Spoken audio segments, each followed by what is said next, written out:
A gente acabou de falar agora do contexto histórico, então nós vamos falar do método panorâmico agora. Qual é a ideia central? Qual é a razão principal desse livro ter sido escrito? Vamos ver lá, ó. Ideia central: todos, sem acepção de um sequer, são pecadores. Todos. A justiça e a justificação vêm da graça de Deus por intermédio de Jesus. A gente vai ver essa ideia sendo falada em cada capítulo do livro de Romanos, principalmente nos capítulos iniciais. Paulo vai fechar essa ideia da salvação para todos por causa do pecado também ter atingido a todos. Então, ele vai colocar todo mundo em um grande pacote. Tanto judeus como gentios são pecadores. Todos precisam da graça de Deus, todos precisam da justificação de Deus, e Jesus veio para todos. Essa é a ideia central que ele vai defender, é a tese que ele vai defender. Ele vai ter outras teses no livro, mas essa é a ideia central, é a tese principal. A razão pela qual ele escreveu por algumas razões aí, tá? A razão principal, o propósito da carta, tem algumas razões aí. Provavelmente, é provável que existia um problema entre gentios e judeus, tinha uma disputa e acusações entre eles, tinha julgamentos entre eles. E aí, Paulo vai mostrar que para Deus não há acepção de pessoas, que todos são iguais, tanto judeus como gentios. E ele vai mostrar isso de uma forma bem contundente na carta, tá? Uma segunda ideia aí, ó, são alguns propósitos específicos de Paulo na carta. A gente vê que ele pede oração da igreja em seu favor, tá lá no capítulo 15, versículo 30 a 31. A gente vê ele pedindo oração da igreja. Uma segunda coisa aí, demonstrar o seu desejo de ir visitá-los em breve. Lá no capítulo 1, versículo 9 a 13, inclusive, dentro do contexto, ele fala que tentou ir algumas vezes e não conseguiu visitá-los. E aí ele vai falar que ele quer ir encontrar com eles. Número 3 aí, a gente colocou, número 3, compartilhar algum dom espiritual. A gente já viu sobre isso, que Paulo falou que queria compartilhar com a igreja algum dom espiritual. E quinto, ele queria ser enviado para a Espanha pela igreja de Roma. O quinto eu coloquei, quarto, ser enviado à Espanha pela igreja de Roma, e fazer uma exposição coordenada, detalhada, profunda e exaustiva do evangelho. A gente vê tudo isso nessa epístola, tá, gente? A gente vê ele pedindo uma oração. E esse pedido de oração é bem interessante, porque ele pede oração da igreja a seu favor, e quando ele fala sobre oração, ele fala sobre batalhar em oração. Essa oração é luta, é batalha, é guerra, né? E ele quer que Deus o livre dos rebeldes da Judéia. Ele sabe que ele está indo para lá, e ele sabe que ele sofre perseguição, mas ainda assim ele vai. A gente viu isso quando a gente estudou em Atos, né? Os rebeldes são os judeus radicais, né? E Paulo sabia que eles estavam conspirando contra ele, né? E foi exatamente o que aconteceu. A gente viu, eles armaram uma cena, né? A gente viu isso lá estudando em Atos, e eles conspiraram contra Paulo, né? E é bem interessante porque Paulo, ainda sabendo sobre essa perseguição, ele entendeu que ele tinha que ir, e ele foi, né? Deus às vezes não livra a gente dos problemas, né? Às vezes ele nos livra, não sei se você já ouviu essa frase de efeito, né? Deus nos livra nos problemas, né? Às vezes ele não evita que a gente passe por perseguição, por dificuldade. E a gente vai ver que a prisão de Paulo teve um propósito. A gente vai ver isso mais à frente, né? Eu acho que a gente já teve uma noção disso quando a gente estudou Atos e a gente vai ver um pouquinho disso também, né? Então, ele pede para orar para que Deus os livre dos rebeldes da Judéia e também pede para orar para que o serviço dele seja bem aceito pelos santos. Que serviço é esse? A oferta que ele está levando. Olha que dificuldade, gente. Ele está escrevendo para gentios e judeus, tinha uma rixa, né, entre gentios e judeus. E agora ele está levando uma oferta para a Judéia, para os judeus, uma oferta de uma igreja gentílica. Né? Ele passou por igrejas gentílicas recolhendo oferta e agora ele está levando. Então, ele quer o quê? Ele quer fazer com que essa unidade seja verdadeira, né? Ele quer fazer com que exista uma amizade, um relacionamento. E aí ele pede para a igreja orar para que o serviço seja bem aceito, para que a igreja da Judéia receba de bom coração a oferta que ele está levando. Até para ofertar, para fazer o bem ali para a igreja, ele estava tendo dificuldade por causa desse problema entre judeus e gentios. E é isso que ele vai falar nessa carta. Acerca dos gentios e judeus, ele vai falar, todos são iguais, não existe acepção, todos são iguais, todos pecaram e carecem da glória de Deus, tanto gentios como judeus, eles são iguais.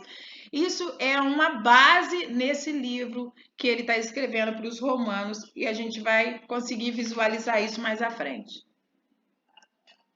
Deus queria Paulo preso, gente? O que vocês acham? Deus queria Paulo preso? Algumas pessoas dizem assim, claro que não. Deus não queria Paulo preso. Deus queria que o evangelho crescesse, queria que ele estivesse solto, queria que ele viajasse e tal. Nos parece que o certo seria acreditar mesmo que Deus não queria Paulo preso, né? Ele queria ir para Roma? Sim, ele falou que queria ir algumas vezes para Roma. E por que ele chegou preso? Né? Por que então que ele chegou preso?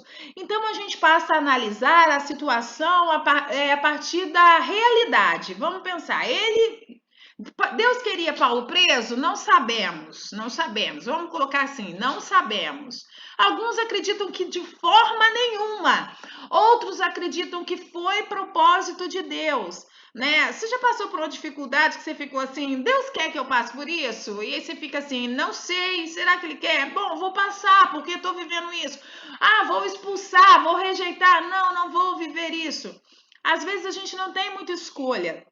A gente vê que Paulo, ele tinha uma noção de que seria preso e ele foi assim mesmo, né? Ele foi para Jerusalém, ele pede oração e ele vai, enfim.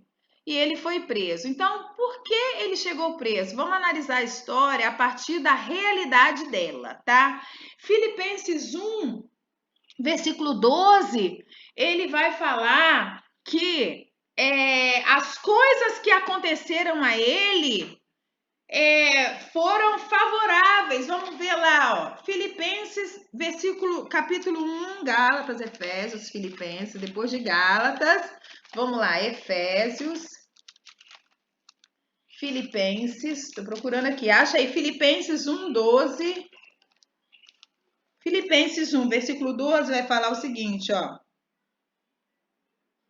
Quero ainda, irmãos, cientificar-vos de que as coisas que me aconteceram têm antes contribuído para o progresso do evangelho. Essa é uma epístola da prisão, e ele está falando, quero certificar para você que as coisas que me aconteceram têm antes contribuído para o progresso do evangelho. Então ele está dizendo que o que aconteceu com ele contribuiu, e ele está preso e contribuiu para o progresso do evangelho. O que aconteceu? Vamos analisar. 3 coisas aconteceram. Primeiro, a igreja se mexeu. A igreja foi impulsionada a continuar, a pregar, a se animar. Por quê, gente? Porque Paulo estava preso e ele estava fazendo mais do que a igreja inteira que estava livre. Ele, ainda que estivesse preso, ele está pregando o evangelho está expandindo, tanto de forma escrita, ele está escrevendo cartas importantíssimas, e tanto também dentro da própria prisão. Olha aí o ponto 2 que eu escrevi. Ele alcançou os membros do Palácio de Roma, cadeias, a guarda pretoriana, que eram 16 mil soldados da elite de Roma. Quando ele escreve as epístolas da prisão, ele fala: os cristãos em Roma, os da casa de César. Eu acho que a gente já estudou sobre isso, a gente viu talvez no sermão do Hernandes Dias Lopes. Os da casa de César saúda vocês. Então, ele alcançou os membros do Palácio de Roma. Ele escreveu cartas porque ele não podia ir diretamente visitar as pessoas, a cidade. Então, ele escreveu 4 cartas importantíssimas. Então, as coisas que aconteceram a ele contribuíram para o progresso do evangelho. Deus queria Paulo preso? Eu digo para você, não sei. Não sei se Deus queria Paulo preso, mas que Deus se utilizou disso com um propósito específico, isso a gente consegue visualizar, e o próprio Paulo vai afirmar isso quando ele fala lá em Filipenses 1:12, que as coisas que aconteceram com ele contribuíram. Fora isso, gente, muitos naufrágios, muito sofrimento. A gente vê lá quando ele foi para a ilha de Malta, o testemunho que ele deu, a história de vida de Paulo. Tudo isso contribui para ele ser quem ele era, esse homem que ele foi. As coisas que acontecem com a gente vão nos transformando e nos moldando para ser alguém, Para ser as coisas que aconteceram com você, foi te moldando e te criando você, formando o seu caráter, forjando você. E as coisas que aconteceram com Paulo também foi forjando a pessoa de Paulo. Então vamos lá, gente. Deixa eu ver que horas são, que eu tô 9h26, a gente tem 30 minutos de aula. Eu tô gravando, gente, de 20 em 20 minutos, porque tá muito pesado, eu não tô conseguindo baixar os vídeos que eu já gravei. Então, por isso que eu tô cortando e vou continuar gravando depois. Então vamos lá, vamos entrar na carta propriamente dita, e eu já tô vendo que a gente não vai conseguir chegar ao final hoje, mas eu vou gravar depois para vocês, tá? O que a gente precisar continuar depois. Então vamos lá estudar a carta propriamente dita. Observações e interpretações e ênfases na carta.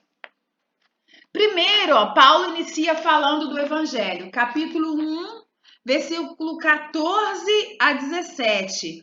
Ele apresenta o Evangelho e ele fala que o Evangelho é o poder para a salvação de todo aquele que crê. É interessante a gente ler o texto. Essa é uma epístola, gente, bem diferenciada, então a gente precisa ter um pouco de critério para estudar essa epístola.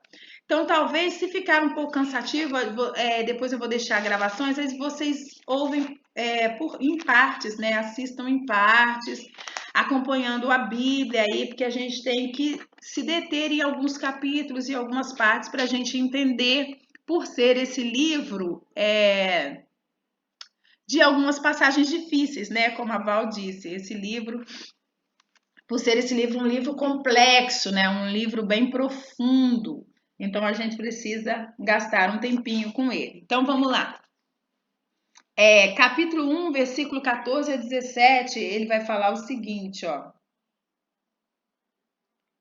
Pois eu sou devedor tanto a gregos como a bárbaros, tanto a sábios como a ignorantes. Por isso, quanto está em mim, estou pronto a anunciar o evangelho também a vós outros em Roma. Pois não me envergonho do evangelho, porque é o poder de Deus para a salvação de todo aquele que crê, primeiro do judeu e também do grego. Olha ele fazendo aí a distinção e colocando todo mundo no mesmo pacote, ó. Visto que a justiça de Deus se revela no evangelho de fé em fé, como está escrito, o justo viverá pela fé. Então ele está dizendo aí, ó, que ele não se envergonha do evangelho. Capítulo 1, versículo 14, ele vai falar que em relação ao evangelho, ele é devedor, ó, pois sou devedor, tanto a gregos como a bárbaros, tanto a sábios como ignorantes. Por isso, está, quanto está em mim, estou pronto para anunciar o evangelho também a vós outros em Roma. Ele vai falar que em relação ao anúncio do evangelho, ele está pronto. Versículo 15. E no versículo 16 ele vai falar que não se envergonha. Então, três coisas aí. Ele, em relação ao evangelho, Paulo fala que ele é devedor, que ele está pronto para pregar e que ele não se envergonha do evangelho. E depois no 17 ele vai falar, ó, visto que a justiça de Deus se revela no evangelho de fé em fé, como está escrito, o justo viverá pela fé.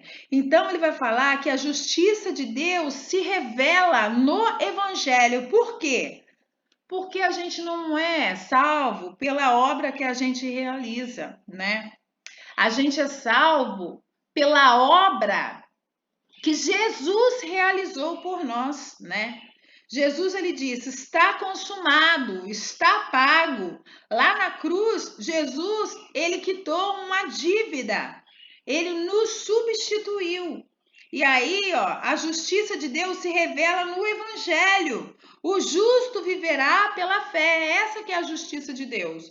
O justo viver pela fé. Fé em quê, gente?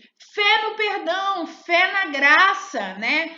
Fé que através do arrependimento há justificação. Então, o justo vai viver pela fé. Por quê? Porque não é pelas nossas obras. Porque se fosse pelas nossas obras, a gente não seria salvo, né? Então, o justo vai viver por fé.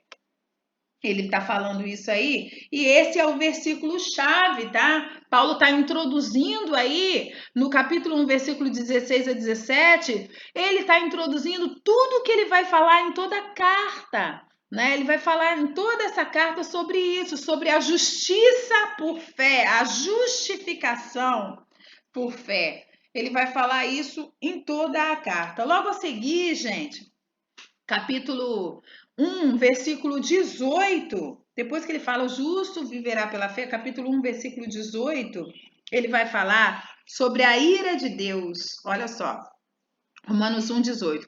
A ira de Deus se revela do céu contra toda impiedade e perversão dos homens que detêm a verdade pela justiça. Olha uma PD aí, gente. A gente precisa parar para pensar o que Paulo está falando aí nesse capítulo 1, versículo 18. Infelizmente, a gente não pode se deter muito, mas a gente precisa falar um pouquinho sobre esse versículo 18. Ele está falando, ó, que a ira de Deus se revela do céu contra toda impiedade e contra toda perversão. Então, ele faz distinção entre dois tipos de pecado aí, ó, impiedade e perversão. Há o entendimento de que a impiedade, gente, é um pecado contra Deus, está na vertical, e que a perversão é o pecado contra o próximo, está na horizontal. Então, a ira de Deus se revela do céu contra a impiedade, que é o pecado contra Deus, e contra a perversão dos homens, que é o pecado contra o próximo, e fala desses homens, que esses homens detêm a verdade pela injustiça. O que a gente entende aqui nesse versículo? Primeiro, o homem se corrompe em relação a Deus, vai falar sobre impiedade. O homem se corrompe em relação a Deus e depois ele se corrompe em relação ao próximo, né? E aí acontece, então, o caos na sociedade, os homens se corrompem. Essa impiedade faz com que o homem peque contra Deus e depois ele vai para perversão e peca contra o seu próximo. E aí tem uma palavra bem importante nesse versículo que fala que esses homens detêm a verdade pela injustiça. Essa palavra detém aí, gente, o significado dela no original É sufocar por afogamento. Então você imagina o homem, esse homem que é um ímpio, que peca contra Deus e que se perverte, que peca contra o seu próximo, ele detém a verdade, ele pega a verdade, gente, e sufoca a verdade por afogamento, essa é a ideia. Então não é que o homem não conhece a verdade, entendeu? É que esse homem não quer a verdade.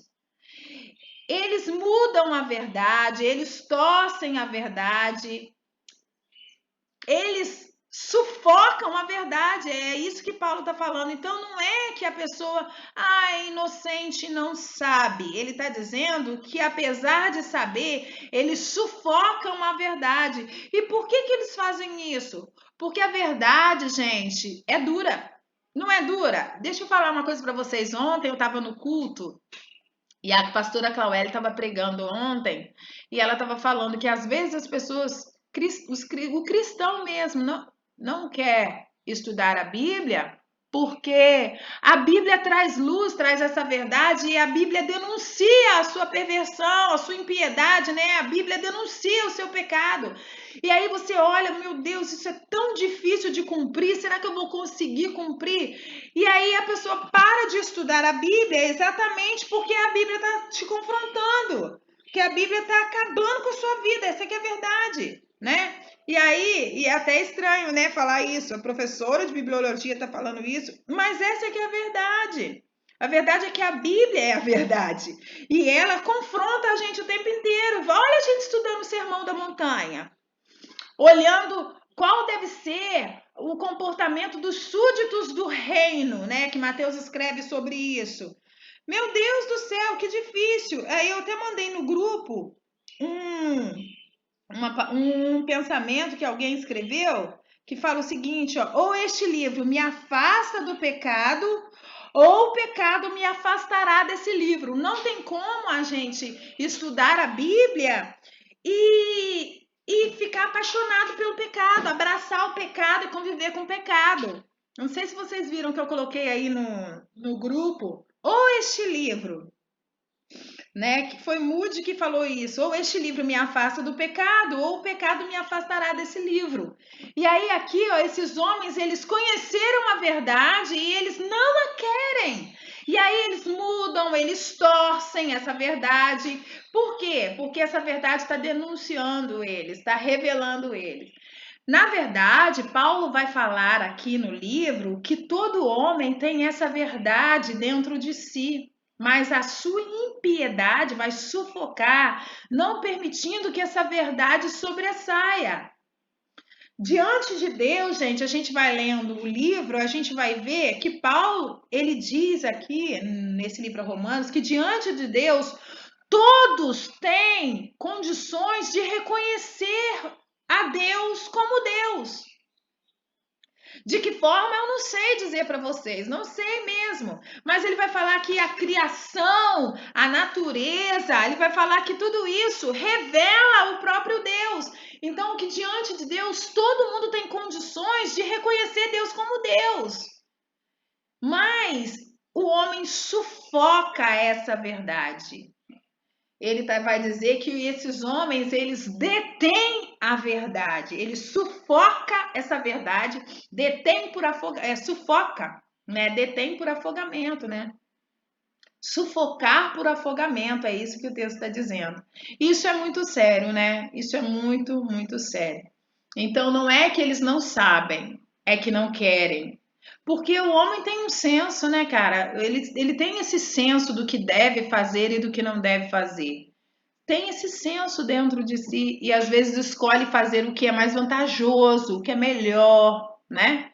Então, Paulo está falando isso, que esses homens detêm e que diante de Deus todos são indesculpáveis, todos têm condições de conhecer a Deus, mas não querem muitas vezes conhecer a Deus. Então, vamos lá.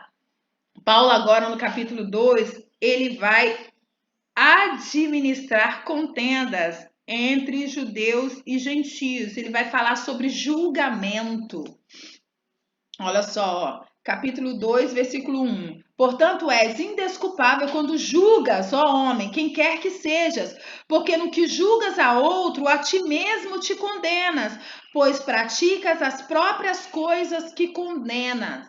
Essa igreja, então, é composta por judeus e gentios e ela vivia numa tensão contínua, porque eles estavam se acusando mutuamente. A gente vê aqui, ó, que Paulo vai falar, por que você está julgando o outro? Quando você julga, você se condena. Ele vai falar sobre julgar, ele vai falar assim, a igreja não é lugar de disputas. Todos pertencem a uma família, né? Ele vai dizer assim, ó, você é indesculpável quando você julga. Não importa se você é judeu e está julgando o gentio, ou se é gentio que está julgando o judeu, né? E via de regra, gente, a gente comete o pecado que a gente vê no outro. Via de regra, quando você vê um pecado no outro, um defeito, via de regra você comete aquele mesmo pecado. É engraçado a gente ver pai e filhos, né? Às vezes o pai, ele bate de frente com um filho, tem às vezes 2, 3 filhos, e às vezes ele bate mais de frente com um filho que se parece mais com ele, que tem os mesmos defeitos, às vezes, né, ou qualidades, enfim, que ele. Então, às vezes, uma mãe, ela se depara, assim, tendo mais conflito, né, com um filho que se parece mais com ele. Por quê? Porque, às vezes, a gente vê a gente mesmo no outro. E Paulo está falando assim, quando você julga o outro, a ti mesmo você se condena, porque você pratica as coisas que você condena. E, na verdade, quem é que nos constituiu juiz de alguém, né, gente? Nós não somos. Deus é que é o nosso juiz e ele é incorruptível. Deus não comete pecado, né? Ele é que é competente para falar, eu te condeno, né? Nós estamos desqualificados para julgar. Quem somos nós para julgar o nosso próximo, né? Paulo vai falar aqui, ó, quando julgas o outro, a ti mesmo te condenas. Então, ele está falando que ninguém é competente para julgar ninguém, nem judeu e nem gentio. Ele quer que judeus e gentios entrem aí em um relacionamento, né? Em um relacionamento. Capítulo 2, versículo 11 a 12, Paulo vai falar que não há distinção. Vamos ver lá, ó. 11 a 12. Porque para Deus não há acepção de pessoas. Assim, pois, todos os que pecaram sem lei, também sem lei perecerão. E todos os que com lei pecaram, mediante a lei serão julgados.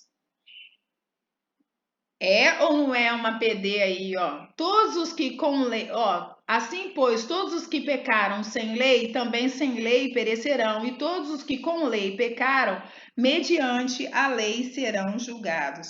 Paulo então está falando que não há distinção entre judeus e gentios. Capítulo 2, versículo 17 até o 29, ele vai falar contra os judeus. Especificamente, ele vai se dirigir aos judeus moralistas. A gente leria, mas não dá para a gente ler, mas ele vai falar que eles são indesculpáveis.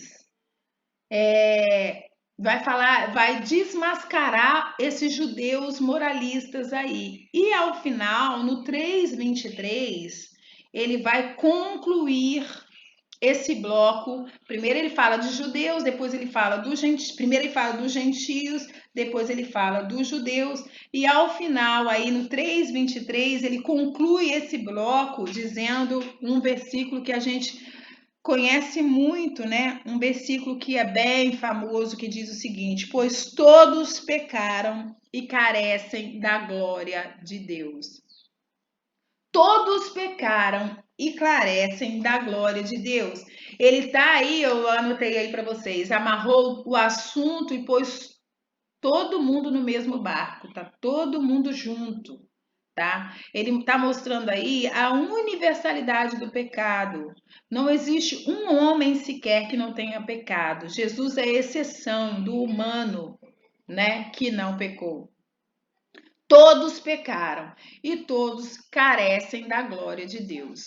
Deixa eu olhar a hora, a gente vai terminar essa gravação e vou começar uma outra, tá bom?